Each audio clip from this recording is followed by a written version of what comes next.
Together, let's build a bond of love that transcends barriers, enveloping each soul in a hug of compassion and unity.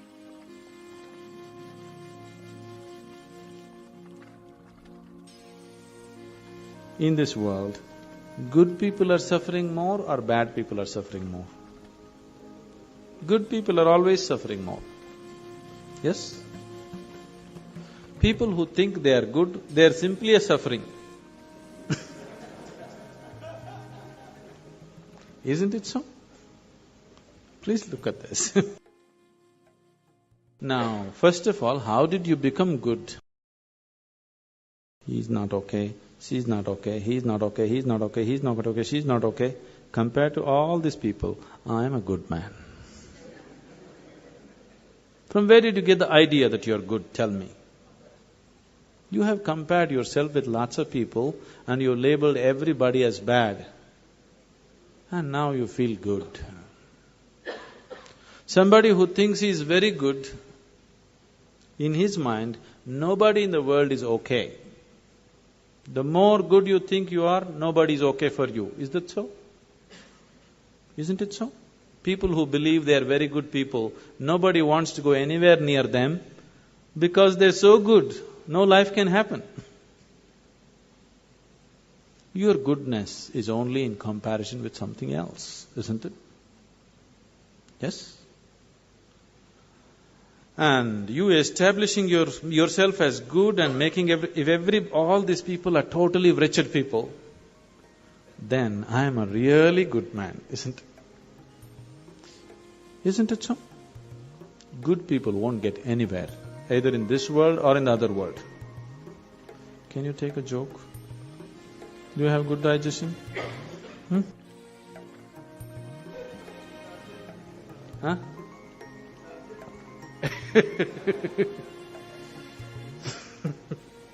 I'm not talking about that digestion. One day, in his previous life, Shankaran Pillai was a good man. After a brief illness, he died. Being a good man, he naturally went to heaven. He landed up at heaven, there at the reception committee of angels, opened his account book. Page after page, good deed, good deed, good deed, good deed, good deed. Cover to cover, only good deed. Then the angels were in confusion.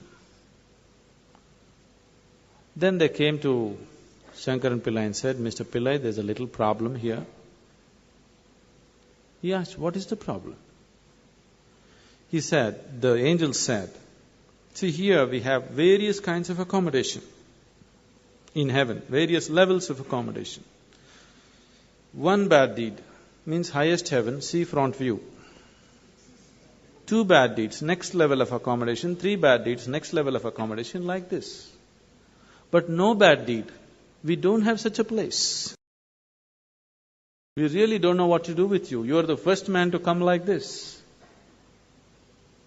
Shankaran Pillai thought, what nonsense.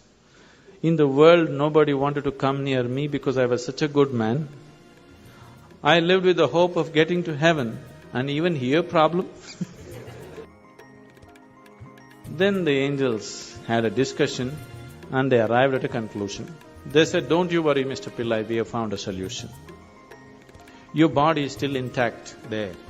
We'll give you 3 hours of life. Just commit one bad deed. We'll put you in the highest heaven. Nothing is lost. Lo, Shankaran Pillai became alive here. Then he sat there thinking how to commit a bad deed. An hour and a half passed away. See, he's not like you, he has no practice.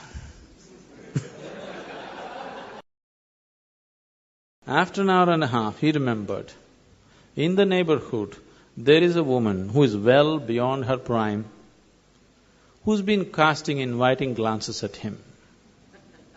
He being a good man, he never looked that way. Now he thought, okay, adultery is a bad deed. Because after all, he's going to do whatever he is going to do just to go to heaven. So he went looking for the woman. He went and knocked on her door. She came and opened the door. When she opened the door, Shankaran Pillai said, "I want you." "Why, Mr. Pillai, just yesterday evening they told me, you're on your deathbed, what is this?" He said, "It doesn't matter, I want you." He went in, nature took over, things happened between them. He doesn't want to die in her house. Time is running out, so he told her, "I need to go."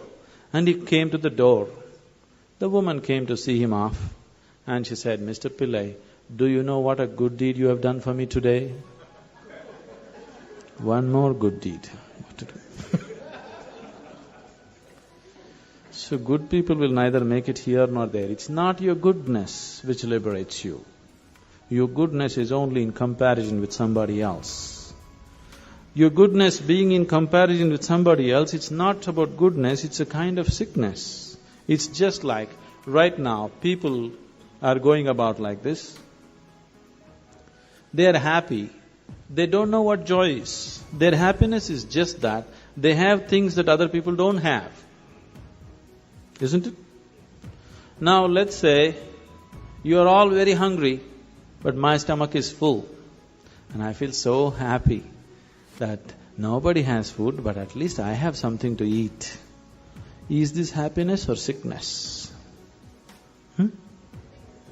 Humanity is suffering from the sickness which is passing off as happiness for most people. Isn't it so? Sometime back, I happened to be in a situation where a friend of mine was drunk. So, when she was in the drunk state, she was repeatedly saying that, "Please don't judge me as I'm drinking. Please don't judge me." It is… but she has lost her judgment, but she doesn't want you.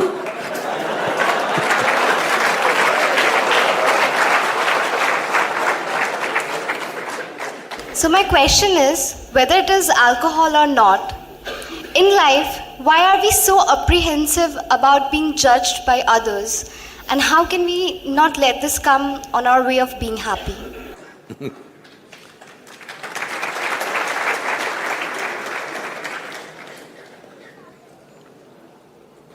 Look at me. Say, I'm always stoned.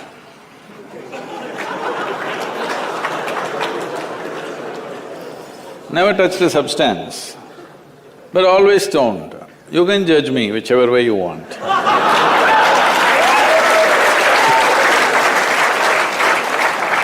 Because one thing is, I'm stoned in such a way that I have not lost my judgment at all. And at the same time, whichever way you judge me has absolutely no impact on me because I'm completely stoned.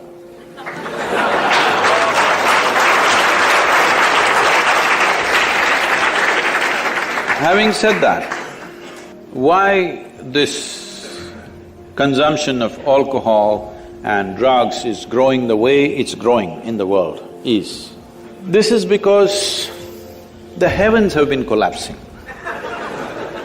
Yes, I was in Bangalore just 3-4 weeks ago. There were over 8,000 people doing a 2-day program with me. And just casually I asked, "How many of you think you will go to heaven?" Only 5 hands went up. Then I asked, "Are you all the hell people?" No, it's just that both heaven and hell have collapsed in people's minds. This is the first time in the history of humanity that this many people in the world can think for themselves.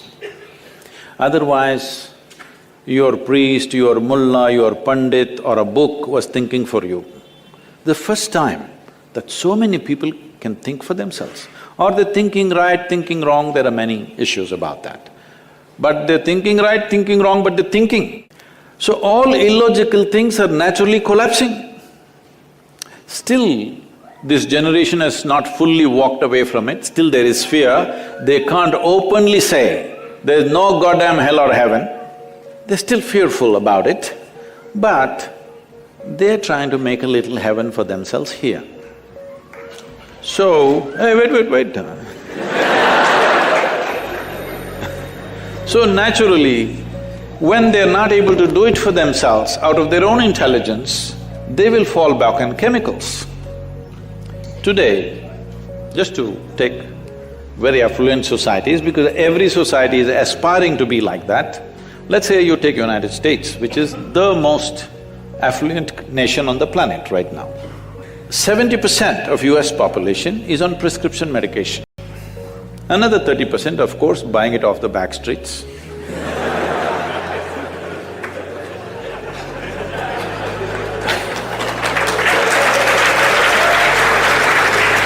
Most affluent nation, obviously affluence is not working.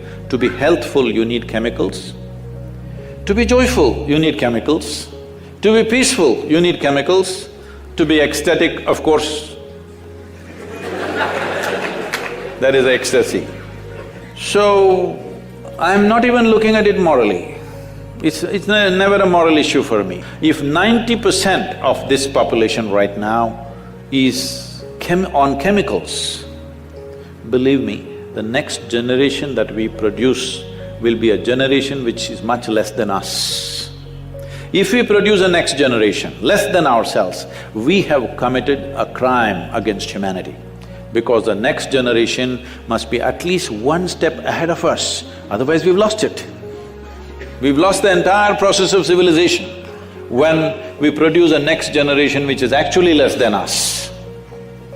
So, we are heading towards this rapidly unless we teach individual human beings how to simply sit here and be blissed out.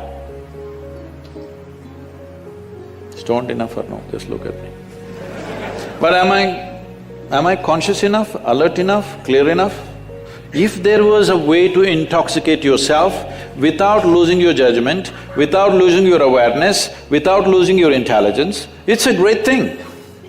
Intoxication is a fantastic thing. Only problem is, it takes away your judgment, it takes away your intelligence, incapacitates you. That is the problem, isn't it? Is it true? Ask anybody, you're not in the medical sciences, but ask anybody, is it true that this body here is the greatest chemical factory in the universe right now? The universe that we know at least? Only problem is you're a lousy manager. If you know how to manage this, you would be like me, always blissed out. Anybody can say what they want, anybody can do what they want. This is like this only. Because I have not given this privilege to anybody, that somebody can make me happy, somebody can make me unhappy, somebody can make me miserable.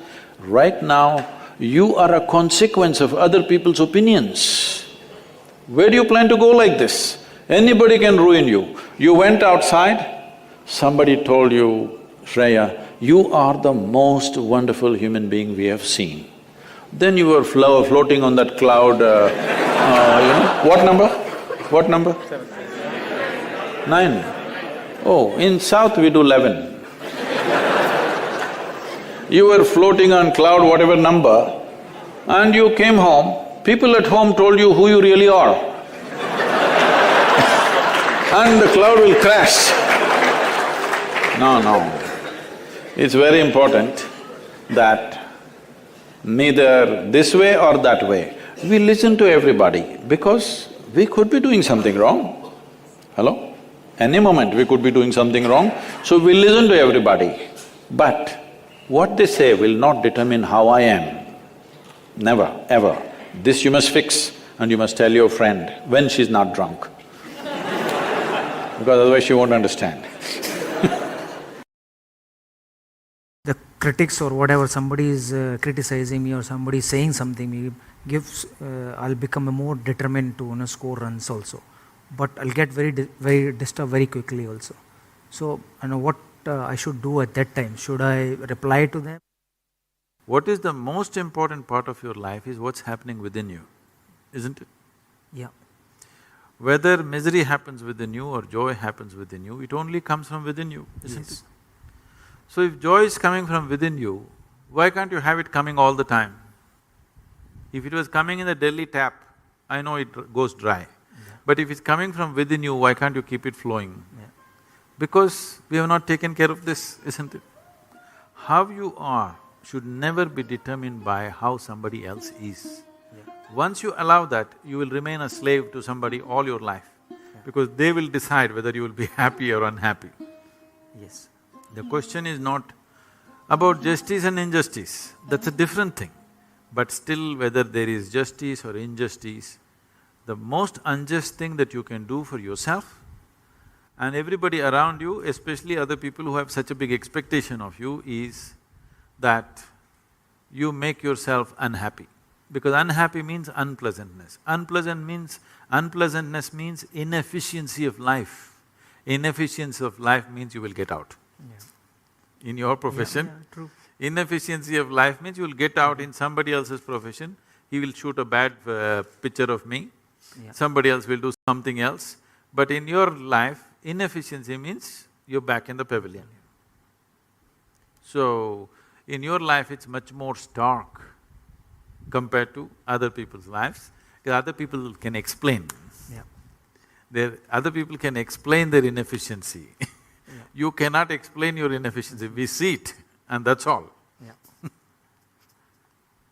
And there are so many expectations from people, from family, from friends, that every time I walk in the field I have to score runs, and they want to see me on the field to score, hundreds. So it's difficult to perform at every time, but the expectation is there when I got out. So my son says, Papa, why are you getting out every time? Why not you scoring 100 every time? So, I can understand he's conscious, he's a child, he doesn't know anything, but still, he's expecting from his father that whenever he goes to the field, he can score runs, at least 50 or 100. So that expectation is so much… You have more hundreds than fifties. Yes. You're one of the few who has more hundreds than fifties. Yes. When I got 21 centuries, I got 20 50s and 21 centuries. Yeah. And then later on I score more 50s than the hundreds. See, once you enter the field, once you go there and stand, you should not be anybody's husband, anybody's father, anybody's son, not even an Indian. You must just be a batsman. You got a bat and the ball coming, your business is just to hit the ball as it deserves. If you stand there as an Indian, 1 billion people will stand on your head. It's too much heavy weight to carry. If you stand there as a father, your children will sit on your shoulders. Very difficult to play the game with 2 children sitting on your shoulders. You must leave all of them outside. When you go there, you're just a batsman, and that's all your job is. You must exclude all these things. But it's very difficult for me to, For that leave that thought behind. For that also there are methods. See, right now, I'm constantly involved with people day in and day out, 20 hours a day, I'm on and on and on with people 7 days of the week. But if I close my eyes, the world stops for me, finished it is. The world doesn't even exist for me if I close my eyes. You must bring at least a little bit of this essence into your life, that there is… See, you were born alone? No. Or were you born with 1 billion people? Born alone. Alone. Yeah. When you die, you'll die alone. Right now, within this body, you live alone. You may do many other things. All these other things come in between and go in between, okay? One way or the other. This being, this piece of life is a complete piece of life as Creator has made. This doesn't become complete by making additions to it. It's incomplete human beings who invented those things. This is a complete piece of life. So, bringing this into your life, there are methods to do this. That every day if you simply close your eyes and sit for a few minutes, you must be able to shut off everything. If this happens in your daily life, when you go and stand there, it's just a business between you and the ball, that's all. And that's all it should be. This business does not involve your family, does not involve India, does not involve anything. It just involves the laws of physics, the ball, the bat and you, that's all. Really appreciate. I want to ask a question that when I'm playing, there is a couple of negative thoughts comes in my mind that, when the bowler is running and he's ready to deliver the ball, suddenly the thought comes, hit the ball. And that, if that thought comes, it's difficult to control that thought at that time, because I'm about to play that ball. So how I'll control that thought? What should I tell, or what should I do to control that thought? Hit the ball is not a bad thought. Yeah, it's not bad thought, but still, I can't hit every ball. No, that is true, but looking at your track record, you hit the ball pretty well. So that thought is a good thought, not a bad thought. Yeah. But it should not become a compulsive thought. And above all, so this is something that all of us have to understand, whether you're playing cricket or you're running a business or whatever you may be doing. There is something called as reality. Yes.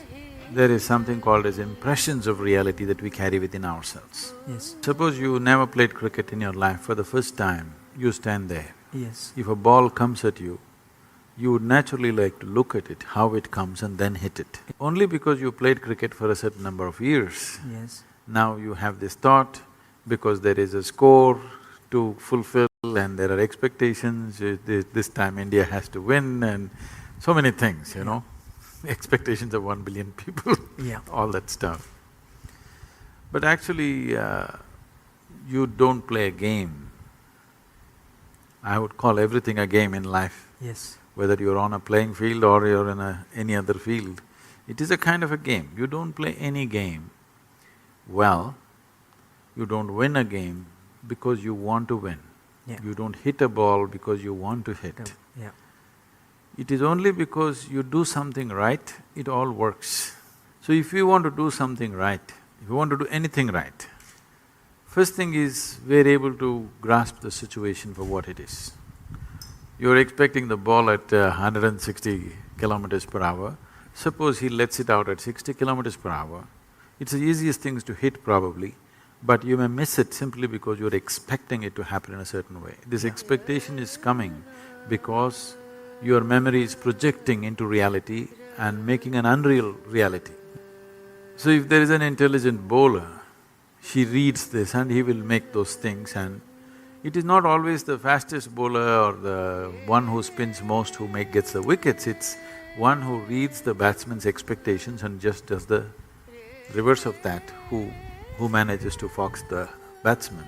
So it doesn't matter which aspect of life, whether sport or otherwise, the important thing is we are able to grasp what is there and do the appropriate action. Yeah.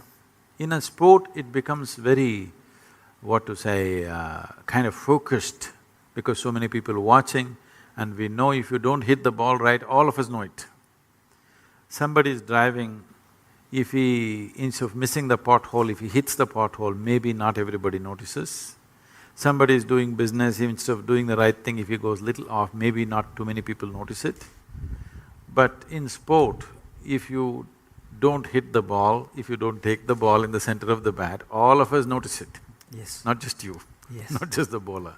Every one of us know that you didn't hit it right. So because of that, all this is building up.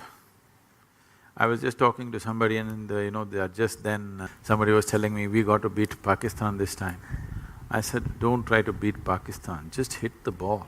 Yes. If you want to beat Pakistan, they'll wage a war, okay? You don't try to beat Pakistan, all you have to do is hit the ball. If you try to beat Pakistan, Pakistan is not in the ball, it'll be somewhere there. Yes. In trying to beat that, all that'll happen is you'll go and sit in the pavilion. That's all that'll happen. Yes. In human mind, there is perception, there is memory, there is imagination. People are not able to keep these things separate. There is memory of the game, there is imagination of how you will carry the cup, and there is a reality of a ball coming at you. It is only the reality that you can handle. Memory and imagination, you can only fancy with. One is about that which is over, one is about that which is yet to happen. The reality is the ball is coming and you have a bat in your hand, you have to hit it the way the ball deserves it, not the way India deserves it. not the way Pakistan deserves Yes. it, not the way somebody else deserves it. You have to hit the ball the way the ball deserves it, the way it's coming. So to keep this clarity of mind, there are methods with which you can hold your mind in such a way that this moment if I sit here, the memory of who I am, my parentage, my upbringing, my growing up, my things or things that I know, if all these things come right now in my mind, I will not perceive what is here. Memory will play. Yes, Memory is not a reality yes, because it is about something that is over, which does not exist. That which does not exist, if it impedes into that which exists, you will miss that which exists. This is so in everybody's life, but in a sports person's life, the effect of that is immediate. In other people's lives, it'll pay out and they will see it after some time that it doesn't work. Yes. But with your life, it's right there. You're either at the crease or you're sitting up there and clapping for somebody. yes. It's very clear. So because of that, it stands out, but this is true for everybody's life. So see, when you're given such a sophisticated mechanism called mind, human mind is not a simple thing, it's a magnificent mechanism.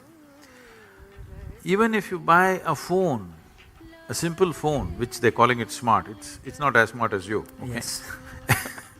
But even if you buy a phone, you have to read a manual which runs into 20 pages of how to use it. Yes, They're not telling you how it works, they're only telling you how to use it will take a certain amount of study. If you want to know how it works, it will take much more amount of study. Did you ever read the user manual for your brain? no, That's the whole thing. We are not looking at how this works. Simply we are trying to use it. By nature or by accident, people may get to use it, but not consciously. but is there a method or There is a method. a technique to It's a use very established method. it? Okay. My next question is that only how I'll control that thought? Don't try to control it, you need to liberate yourself from this. See, I'm not talking about controlling your mind, I'm talking about liberating it from all kinds of additions that it has added on. If you control your body, if you control your mind, what it means is, control means to hold it within certain limits. But you become who you are in the world only because you cross the limits. Only because you cross the limits that other people never cross, you become whoever you are in the world. So the method should be not of control, but of liberation. Over a period of time, you gather a body and a certain level of mind. These two, if we know how to use it to our advantage, it'll work one way. But a whole lot of humanity uses their body and their mind to their disadvantage. Their body and mind are the biggest problems that they have in their life.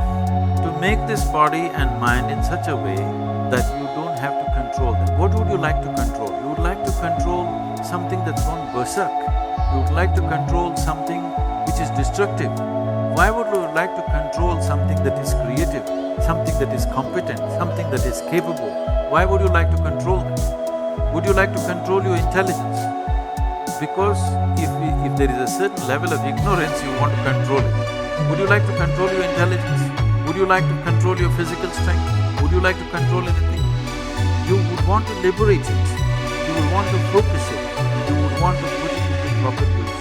If this has to happen, the most fundamental, there are various other methods. If you have the necessary time, more sophisticated methods can be approached. Necessary time does not mean you have to spend 12 hours a day or something. If you spend 20 to 30 minutes a day, you can do miraculous things for yourself. Because you know how to play the game, you know how to do all that. All that it takes is little more clarity at that moment, and the body and mind responds with much more ease. Rather than tension and fear and anxiety, it responds with ease.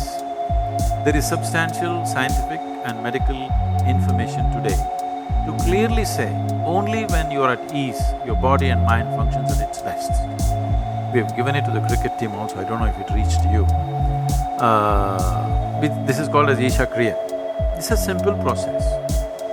The important thing is to make a distinction between what is you and what is not you.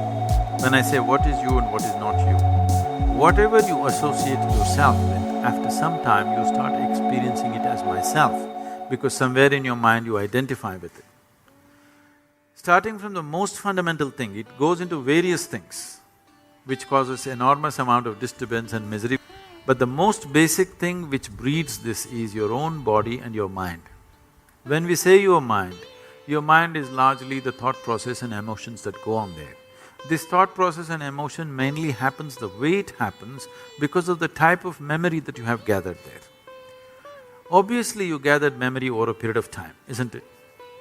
The body, the physical body, from the time when you were born and how you are today, you gathered this over a period of time. Anything that you can gather can be yours, but can never ever be you, isn't it? So to create a distinction between what is you and what is not you, if this distinction arises, which is what Isha Kriya does, if you bring this distinction into your life, you will see suddenly your ability to use your body and your mind is phenomenally enhanced, many fold. The same body and same mind, simply because you're not tangled up with it, you can use it so much better, simply because there is a little bit of space between you and your body and you and your mind. This is guaranteed from me. Okay, thank you.